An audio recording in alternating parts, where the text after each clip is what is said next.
अब बात करते हैं भारत अमेरिका की दोस्ती को लेकर इतिहास में चलकर। क्या अमेरिका ने भारत के वैज्ञानिकों को मरवाया था? देखिए, अमेरिका की दादागिरी कोई आज की पैदाइश नहीं है।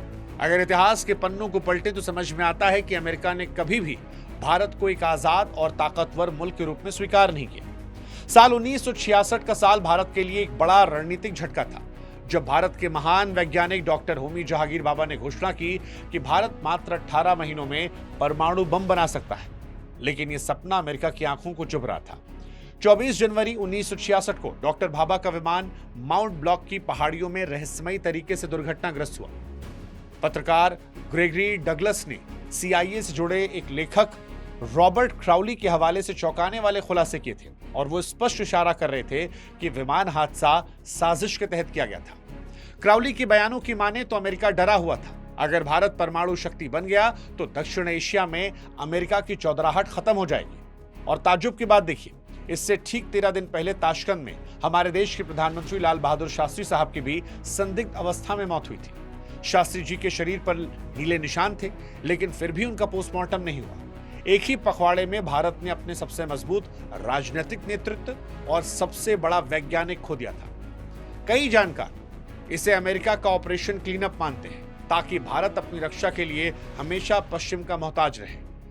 शास्त्री जी ने जय जवान जय किसान का नारा देकर भारत को आत्मनिर्भर बनाने की जो नींव रखी थी, उसे अमेरिका ने शुरुआती दौर में कमजोर करने की कोशिश की। यह साजिश इतनी गहरी थी कि आज भी इन मौतों की फाइलें पूरी तरह नहीं खुली हैं। अमेरिका की लफ्फाजी तब भी थी जब वे हमें शोक संदेश भेज रहे थे और पर्दे के पीछे हमारे परमाणु भविष्य की राह में रोड़ा अटकाए थे। और इसका असर यह रहा कि भारत 2-3 दशक पीछे हो गया। जब 90 के दशक में हमारे महान वैज्ञानिक डॉक्टर APJ अब्दुल कलाम ने अटल बिहारी वाजपेयी साहब की अगुवाई में यह तय किया कि हम परमाणु शक्ति बनेंगे, तो अमेरिका ने दुनिया भर की निगाहें जो थी वो भारत पर कर दी। भारत परमाणु शक्ति ना बने, उसने पुरजोर कोशिश की, अपने एजेंट्स दौड़ाए, दुनिया भर के सैटेलाइट से हम पर नजर रखी, और जब हमने उन्हें चकमा देकर परमाणु शक्ति का दर्जा हासिल किया तो अमेरिका ने भारत को कमजोर करने के लिए दुनिया भर के सैंक्शंस लगवा दिए। उस दौर में जो सरकारें गिरी थी, उनको लेकर भी चर्चा आज भी चलती है राजनीतिक गलियारों में कि क्या वो अमेरिका की तरफ से भी कोई साजिश थी। आप याद कर लीजिएगा उस दौर को। सवाल कुल मिलाकर वही है, क्या अमेरिका दोस्त है? क्योंकि दोस्त ये नहीं करते।